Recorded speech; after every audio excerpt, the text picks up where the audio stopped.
Sekitar 10 hektar lahan terbakar di kota Dumai, Riau. Upaya pemadaman terus dilakukan tim Satgas Gabungan.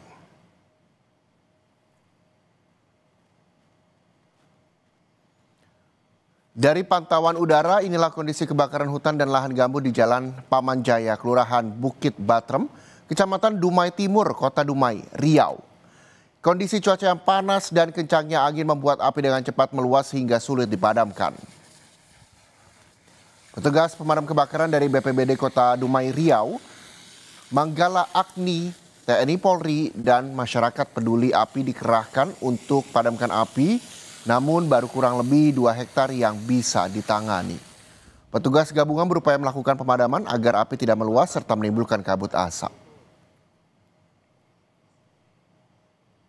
Untuk luasan yang terbakar lebih kurang sekitar 10 hektar.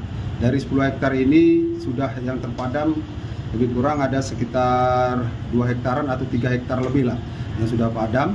Yaitu untuk kendala yang kami hadapi di lapangan angin agak kencang.